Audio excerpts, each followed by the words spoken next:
आज सगळे आपण इथे परत पूजेला हजर झालो आहोत आणि पुण्याला पूजा करायची म्हणजे आमचं परमभाग्य आहे.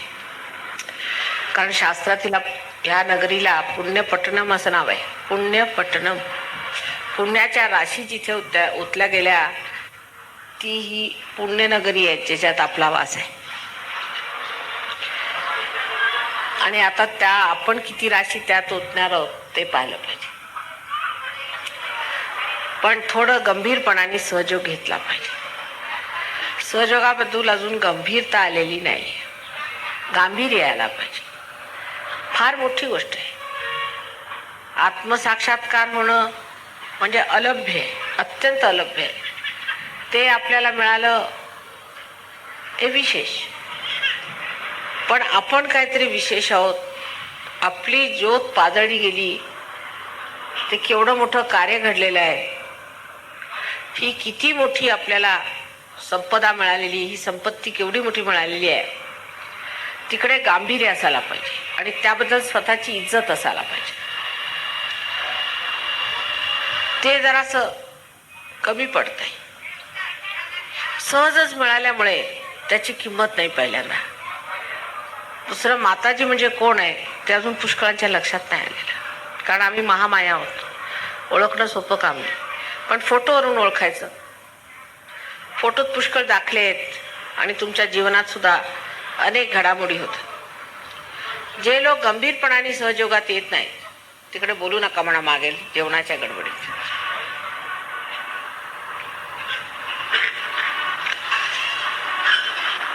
आणि त्यामुळे अत्यंत क्षुल्लक अशा गोष्टी ऐकायला येतात आणि आश्चर्य वाटतं की सहयोगामध्ये हे बाहेरच्या देशातले लोक, त्यांचे फक्त प्रतिनिधी इथे आलेले आहेत, फक्त प्रतिनिधी इथे आलेले आहेत आणि किती गंभीरपणाने हे सहयोगाकडे बघतात आणि आपली स्वतःची प्रगती करून घेतात. आणि अजून आपल्या महाराष्ट्रात जिथे संतांनी एवढं आपलं रक्त ओतलेलं आहे तिथे अजून सुद्धा लोकांमध्ये ती गहनता आलेली नाही आणि क्षुल्लक गोष्टींमध्ये डोकं घातलेलं आहे. लक्ष अगदी क्षुल्लक गोष्टीत आहे. आणि हमखास ते पुण्याला घडतं हे पाहून मला फार फार फार दुःख होतं. तर आज सांगायचं म्हणजे असं की आता पुष्कळशा गोष्टी इथे आल्यावरती नजरेत आल्या माझ्या की लोकांचे व्हायब्रेशन्स ठीक नाहीत. पहिली गोष्ट ते मला एकदम स्टेशनवरच जाणवलं. तर मी माझा एकदम जीव धकला. म्हटलं झालं काय, परत काहीतरी सुरू झालं इकडे. तेव्हा 1-2 सेंटर्स आता बंद करायला पाहिजेत असा माझा विचार आहे. जर 1-2 सेंटर्स बंद केले तर कदाचित ती निगेटिव्हिटी वाढणार नाही. कारण असं आहे की एकदा सेंटर सुरू झाले म्हणजे लोक जर जेव्हा नवीन नवीन सहयोगात येतात आणि जमत नाही त्यांना आपला अहंकार त्यात तृप्त करायचा असतो. कोणत्या ना कोणत्या बहाण्याने तो सुरू असतो. काही ना काहीतरी खुसपट निघतात. आता विशेष करून वाईट हे वाटतं की पैशाकडे फार लक्ष आहे पुण्यनगरीत आणि त्यामुळे ही भिकार दशा आहे. भिकाऱ्यांसाठी सहयोग नाही आहे. भिकाऱ्यांनी भिकाऱ्याला काय द्यायचंय तुम्ही सांगा. जर तुम्ही भिकारी असले तर तुम्ही लोकांना काय देणार. भिकाऱ्यांसाठी सहयोग नाही आहे, श्रीमंतांसाठी. श्रीमंत म्हणजे ज्यांच्या मतीमध्ये श्री आहे. जे भिकारपणाच्या गोष्टी करतात त्या लोकांसाठी सहयोग नाही. ते लोक क्षुल्लक गोष्टींकरता त्रास देणार आहे. तेव्हा अशा लोकांनी सहयोग कृपा करून सोडावं म्हणजे फार भलं होईल. आमचंही भलं होईल, तुमचंही भलं होईल. आणि असे लोक जर सहयोगात राहिले तर त्यांना त्रास होणार आहे. उदाहरणार्थ एक सांगते मी तुम्हाला. म्हणजे ह्या गोष्टी बोलल्या नाही पाहिजेत. आज पूजेचा दिवस आहे पण सांगितलेलं बरं म्हणजे लक्षात येईल.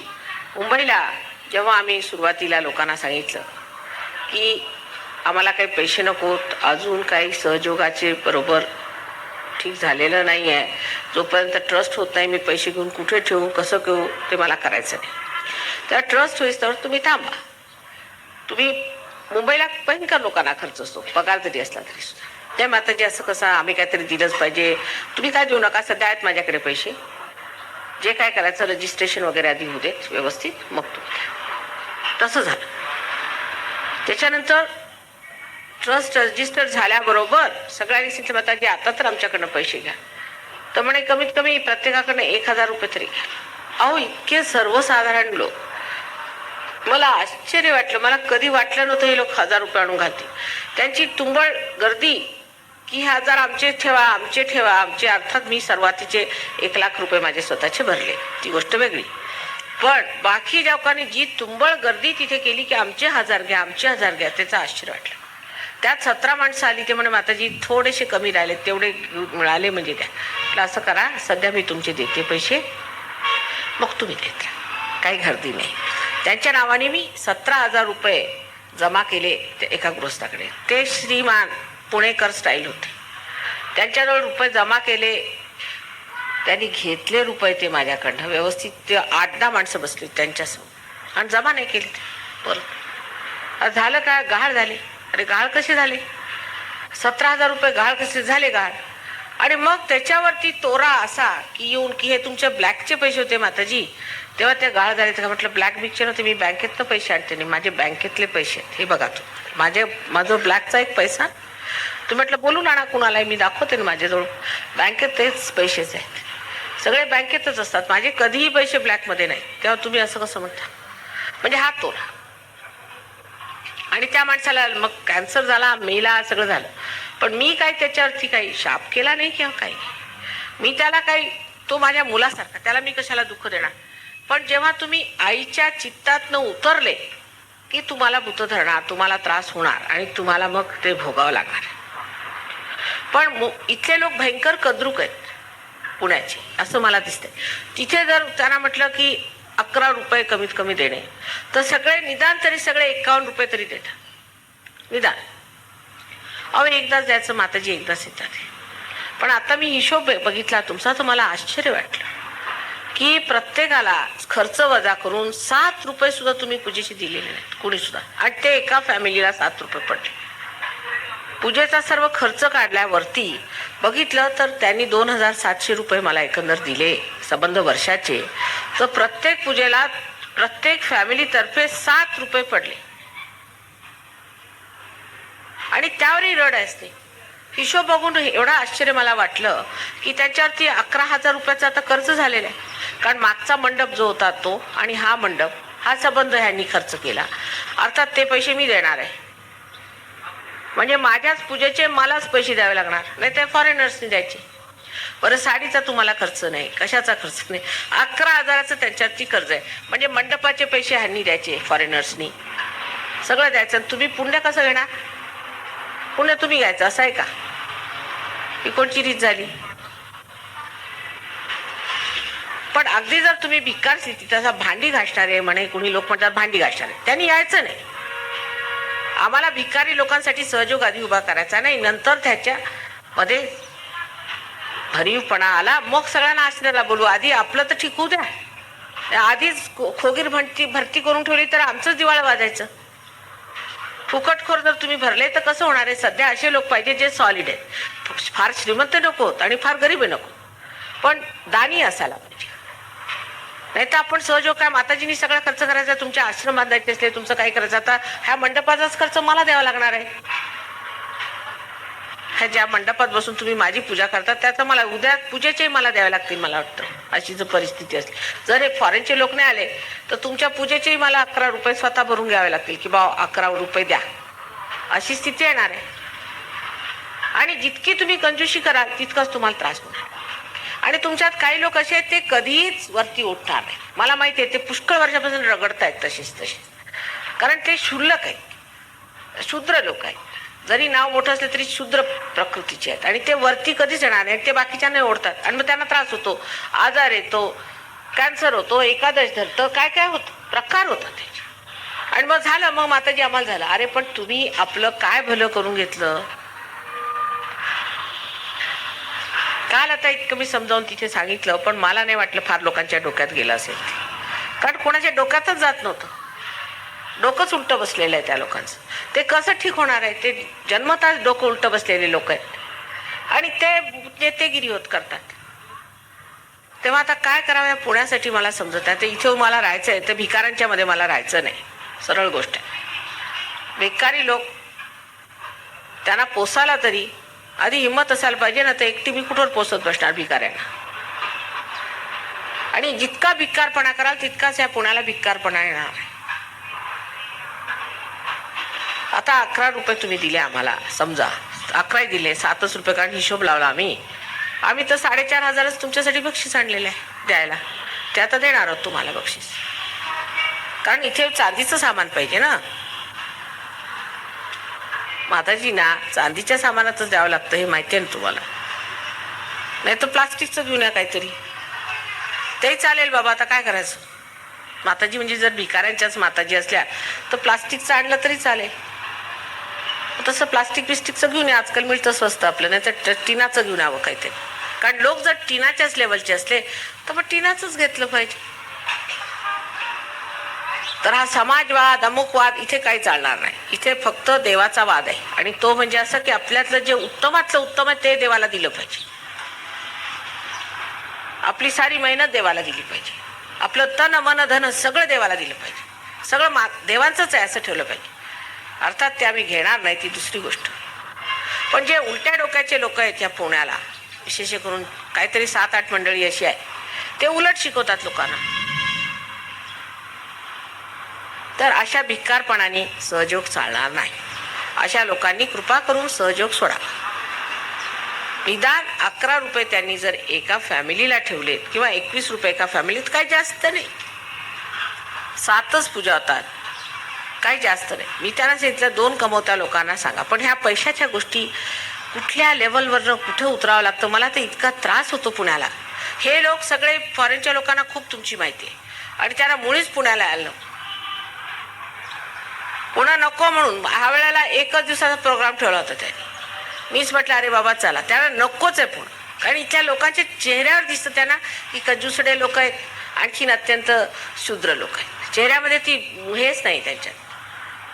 काही लोक चांगलेच आहेत अर्थातच, पुष्कळ लोक चांगले आहेत, पण काही लोक इतके विक्षिप्त आहेत की त्यांना बघून यायला नको. सारखं म्हणतात नको माताजी तिकडे, म्हणून देहू रोडला चला, तिकडे राहू द्या आम्ही विलेजर्समध्ये. इथले लोक नको. मुंबईला काय हरकत नाही ना, पण पुण्याला यायला नको.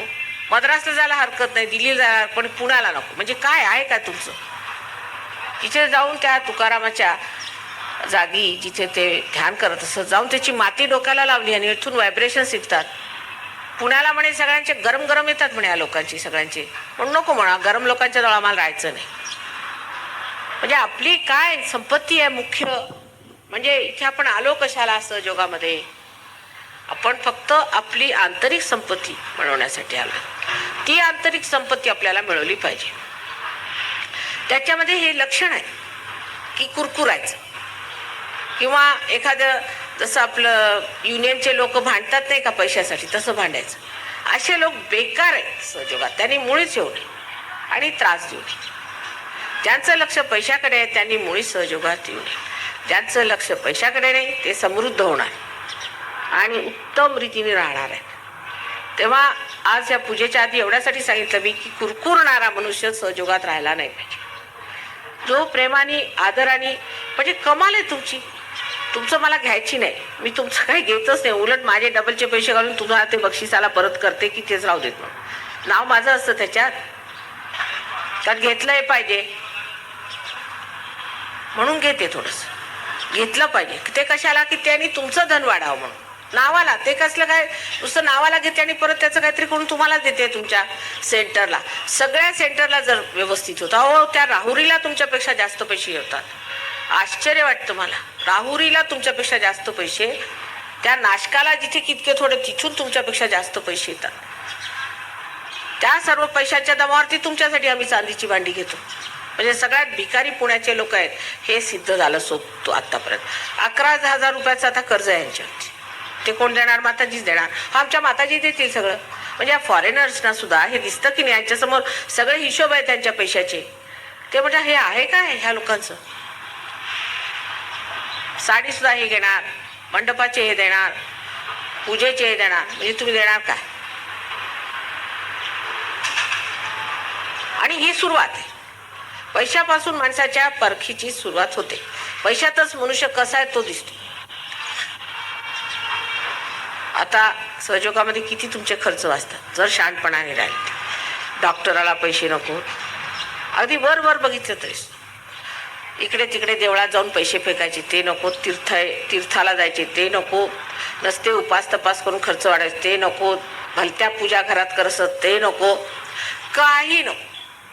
त्यातून इतर छंद सुटलेले असतात, सिनेमा हे ते फालतूचे छंद सुटून नंतर दारू व्यसनं सुटल्यामुळे ते पैसे वाचतात, अगदी अगदी वरच्या लेवल. पण सगळ्यात मुख्य म्हणजे परमेश्वराचा आशीर्वाद आल्यावरती काय मुश्किल आहे. पण ते पात्रता घेण्यासाठी आधी पैसाच कंजूसाच्या सुटत नाही. कवडी चुंबक लोक ते कवडीला जर चुंबकासारखे चिकटले ते परमेश्वराला कधी चिकटणार आहेत. अजून 100 जन्म घेतले तरी नाही चिकटणार, हे मी तुम्हाला सांग. अहो त्या खेड्यात सुद्धा लोक, माताजी थोडे तरी पैसे घ्या आमच्याकडं, असं कसं, मला लक्ष्मी मिळेल, थोडे तरी घ्या, काही नाही तर 10 पैसे तरी घ्या आमच्याकडं, आम्हाला लक्ष्मी मिळेल. माताजी लक्ष्मीसाठी आम्ही देतो, आमच्या लक्ष्मीवर कृपा करा. 10 पैसे सुद्धा असले ते घेऊन येते. म्हणते बरं घेऊन टाका आता काय, म्हणजे घेत नाही मी पैसे, तुम्हाला माहिती आहे मला काय घ्यायचे आहेत का पैसे, पण आपलं त्यांच्या समाधानासाठी. तर आता पैशाच्या गोष्टी कुणी केल्या त्या माणसाला सरळ सांगायचं तुम्ही सहजगापासून परावृत्त व्हाणे निघूया, आणि सरळ मुकाट्याने यांना पैसे आणून द्यायचे. कुणी तुम्हाला तुमच्या मागे फिरणार नाही, तुम्ही अगदी पछाडून टाकता. हे शब्द वापरलेले लोक पछाडतात. आणि मुंबईला उलट आहे, मुंबईला मागितलं तर इतके देतात, न मागताच लोकांना समजत नाही काय करायचं. आता सर्वसाधारण लोकांना इथे 1000-1200 पगार आहे, सर्वसाधारण लोकांना, ज्यांना एवढाही पगार नाही, नुसती जी भांडी घासतात किंवा रस्त्यावरती बसून भीक मागतात त्यांच्याकडनं आम्हाला घ्यायचं नाही, त्यांच्यासाठी सहयोग नाही. तो उद्या म्हणाला आम्ही रस्त्यावरती एक वाटी घेऊन उभे राहतो काची ॲल्युमिनियमची, त्याच्यात आम्हाला जेवढं मिळतं त्यातलं घ्या तुम्ही, असे आम्हाला नको. त्यातले जे लोक असतील त्यांनी क्षमा करा आणि कृपा करून जाऊन तिथे उभं राहावं आणि भीक मागावी. सहयोगामध्ये एक प्रतिष्ठित लोक पाहिजेत, आणि कारस्थानी पण फार आहेत. हे कारस्थान कर, ते कारस्थान कर, ते अभयच्या जागेचा एवढा गोंधळ केला, हे केलं, ही कारस्थानीपणा करायचा नाही. मग हे कारस्थान केल्यावरती मग आजार आला, तब्येती खराब झाल्या, म्हणजे मग माताजींनी खराब केलं आमचं असं बोलायचं.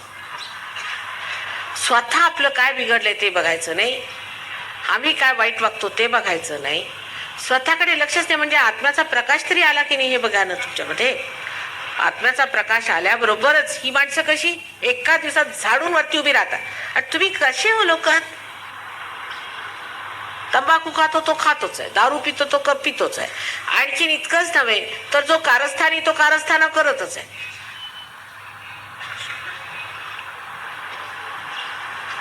ह्याला काही अर्थ आहे. आणि सगळ्यात खराब गोष्ट जी आपल्यामध्ये असते म्हणजे ती गटबंदी. मी काल सांगितलं होतं की पुण्यावर शाप आहे आणि फार मोठा शाप आहे तुमच्या हाती. हा केव्हाचा शाप आहे माहिती आहे, पण भाऊबंदकी.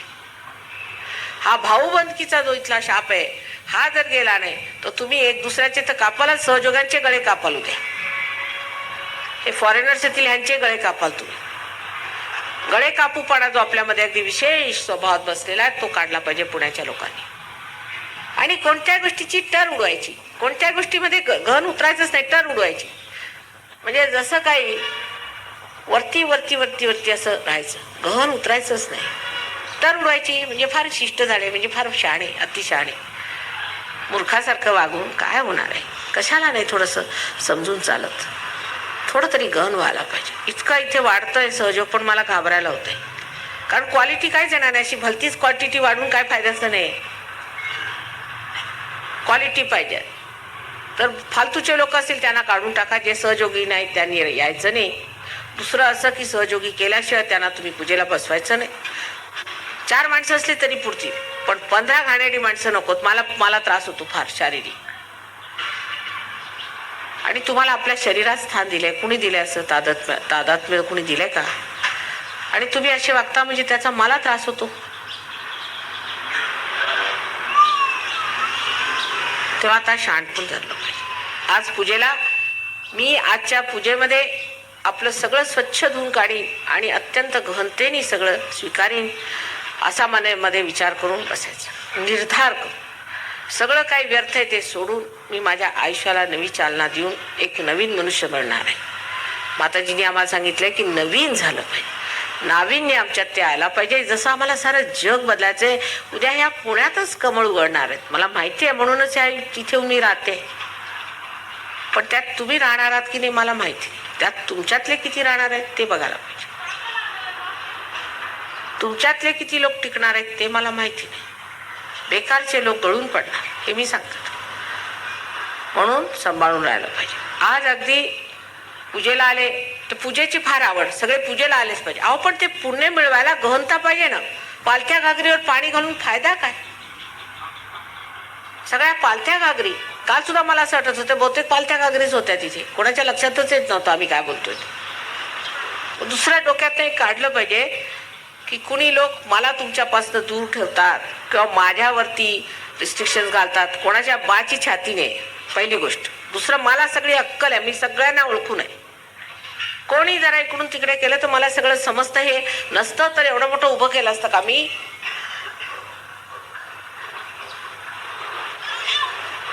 जी मंडळी कशी आहे, ते कसे लोक आहेत ते सगळं मला माहिती आहे. मीच म्हणते म्हणून असं करतात. म्हणूनच मी म्हणते की कुणाला बोलू नका, मला भेटायचं नाही कुणाला. मीच म्हणते, ते काय म्हणणार आहे? मला कंट्रोल करणारा मी तरी आजपर्यंत कुणी पाहिलेला नाही, किंवा मला सांगणारा की तुम्ही असं करा तसं करा. तोंडापुरती हो म्हणेन मी, पण करायचं तेच करणार. आणि मला समजतं की नाही, तुमच्यापेक्षा जास्त समजतं की नाही. आताच लिहिलं की वेद विशारद आहे. सगळ्या वेदाची जी विशारद आहे तिला हे समजणार नाही का? त्याला शिकवायला कोणी म्हणा माताजी आहेत ना, माताजी त्यांच्या कह्यात आहेत असं का? अशा माताजींना तुम्ही तरी कशाला मानता? बेकार माताजींना. सगळ्यांनी माझ्या डोक्यावर जर येऊन उभं राहिले तर माझं काय होणार आहे? काही शिस्त असायला पाहिजे की नाही? अहो इतकी शहाणी मंडळी सुद्धा इथे आहेत की ते माझ्याकडे प्रेझेंट घ्यायला आले नाही. म्हटलं तुम्ही आला का नाही? नाही माताजी आम्ही म्हटलं की असं आहे, अजून आमचं सहयोगात एवढी प्रगती झाली. पुण्यातलंच सांगते. आम्ही म्हटलं असं कसं अजून आम्ही एवढे मोठे सहयोगी नाही. तर जे पुढे आले ते सगळे बेकारच होते. कोण मोठे आले ते? काही होते म्हणा चांगले, तर आम्ही कोण सहयोगी होत? असेही लोक या पुण्यात आहेत. आम्ही कोण मोठे, आम्ही कशाला घ्यायचं? प्रत्येक वेळा फॉरेनच्या लोकांनी तुमचं पैसे द्यावेत आणि पुण्य मात्र त्यांना मिळणार आहे. बाकी तुम्हाला मिळतील बाकी जे काय असेल ते. रेडिओ बिडिओ घेऊन बसा घरी. पुण्य घ्यायचं आहे की रेडिओ घ्यायचा आहे? पहिली गोष्ट. फॉरेनच्या लोकांनी हे द्यायचं ते द्यायचं, फॉरेनचे पैसे माताजी ते, असं बोलायचं नाही. हे भिक्कारपणाचं लक्षण आहे. आणि सहयोगाने तसं मुळीच बोलायचं नाही, शोभत नाही. तुम्ही सहयोगित आहो, योगी राज तुम्ही. कुठे नेऊन बसवलं मी तुम्हाला ते तरी ठेवा. सिंहासनावर बसल्यावरती तुम्ही भिकाऱ्यासारखे वागता म्हणजे काय म्हणावं तुम्हाला? मला रडायला येतं. काल मी रडतच बसली होती. पुण्याला आला की नेहमी मला रडायला येतं. आता पुढच्या वेळेला मला प्रसन्न ठेवलं पाहिजे. आता सांगितलं ना 11,000 रुपयाचं त्यांच्यावरती कर्ज आहे. कोण देणार? ह्या मंडपाचं एवढं मोठं मंडप मात्र शाननी घातला आईला दाखवायला, आणि ते त्याच्यात बघते तर सगळे पैसे आमचेच लागणार आहेत. म्हणजे मीच माझा मंडप करावा, मीच माझं सगळं पूजन बिजन करून तुम्ही पुण्य तुम्हाला कसं मिळणार आहे? असलाच प्रकार दिसतोय थोडा बहुत. लागला तर 4 माणसांनी पूजा करा, पण व्यवस्थित हृदयाने करा. ज्यांना हृदय नाही त्यांनी करायची नाही. ज्यांचं लक्ष पैशात त्यांनी ते कशाला बाजारात जावं. तुम्हाला माहिती आहे माताजी पैसे घेत नाहीत. अगदी एक कवडी मला नको तुमची, उलट स्वतःचे पैसे घालून सगळं करते. पण तुम्ही अगदीच पैसे घालणार नाही आणि फुकटखोरी कराल ते मात्र तुम्ही चालू देणार नाही. हे पुष्कळदा पुण्याला झालंय, आता परत होऊ देणार नाही. परत तसं करायचं नाही आणि असे कंजूसडेपणा करायचा नाही. आणि सगळ्यात शेवटली गोष्ट अशी की तंबाखू खाणारा मनुष्य सहजगात येऊ शकत नाही. आणि तोंडाला त्या बायका ते काळं भासत असतात त्यांनी यायचं नाही. ज्या बायका असं करतात आणि पुरुष त्यांनी यायचं नाही सहजोगात, त्यांना मज्जा हवाय, मुळीच यायचं नाही. तेच लोक असे धंदे करतात. ज्यांच्या तोंडात तंबाखू असेल त्यांनी आता सुद्धा उठून सरळ चालतं, नाही तर मी त्रास देणार. आणि तोंडाला त्या लावायच्या नाही मिश्या. दारू तर प्यायचीच नाही, पण हे सुद्धा ते तोंडाला लावत बसायचं सकाळी मूर्खासारखं. ते काय काढलंय गाण? आमच्याकडे मोलकर्णी लावतात. म्हणजे का मोलकर्णी आल्यात काय आता सगळी प्रोग्रामला? अशी दुर्दशा करायची नाही माझी. मला सुद्धा काहीतरी पत असायला पाहिजे. जगात लोकांना वाटलं पाहिजे. आणि लोक म्हणतात आहे की माताजी रांजले गांजले आणखी भिकारी, अशाच लोकांच्या माताजी आहेत. पुण्यात असंच म्हणतात माझ्याबद्दल लोक. त्यात तुमच्यात सुद्धा काहीतरी दिसलं पाहिजे. आज पूजेच्या दिवशी निश्चय निर्धार करू, गंभीरता आतमध्ये आणा की आम्ही आजपर्यंत काय झालं ते चुकलं आमचं. आई ह्याच्या पुढे आम्ही मात्र नेटाने प्रत्येकाने स्वतःसाठी मिळायचं आणि ग्रुप बनवायचाच नाही. कोणी कुणाच्या विरुद्ध बोलायला सुरुवात केली की त्या माणसाला छाटूनच टाका म्हणजे बरोबर होतं. ग्रुप बनवायचा नाही. ज्यांनी ग्रुप बनवायला सुरुवात केली मी बघा तिथे मग धाड आणणार आणि ते मला फार सोपं काम आहे. कोणी ग्रुप बनवायचा नाही, कोणत्याही सेंटरवर ग्रुप बनवायचा नाही. आणि त्या कुलकर्णींना मी लीडर केलेला आहे. त्यांना कुणी चॅलेंज करायचं नाही आणि कुणी त्यांच्याशी वाद घालायचा नाही हे मी सांगून ठेवते तुम्हाला निक्षून. कोणी जरी वाद घातला तर मग माझं त्यांचं पाहून घेईन मी. बिलकुल एक अक्षराने क्वेश्चन करायचं नाही. जर त्या माणसाचं चुकलं तर मी त्याला ठीक करते आणि काढूनही टाकते. तुम्ही मध्ये बोलायचं नाही. मी प्रत्येकाशी संबंध ठेवू शकत नाही हे लक्षात आणलं पाहिजे. सुसंबद्धता तशीच या शरीरात जशी सुसंबद्धता आहे त्याला कारण आहे की एकाचं कनेक्शन दुसऱ्याशी, मग एकाच्या हातात एवढं एकाच्या हातात एवढं असे सगळे वेगळे वेगळ्या संस्था आहेत.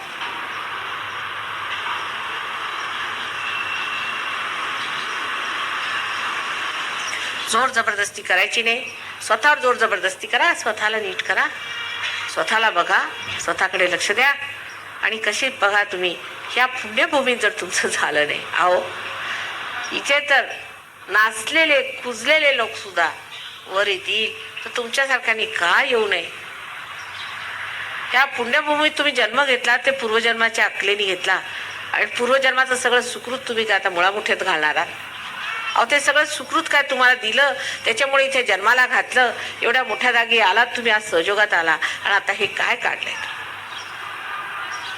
सगळ्या गोष्टी सहयोगाच्या करायच्या, मोठ्या मोठ्या गोष्टी करायच्या, क्षुद्र गोष्टी करायच्या नाही. जो मनुष्य क्षुद्र गोष्टी करेल त्याला म्हणायचं तुम्ही सहयोग सोडा. अगदी त्याला स्पष्ट आहे बघा, कृपा करून तुम्ही सहयोग सोडा. कुणी क्षुद्र गोष्टी करायच्या नाही.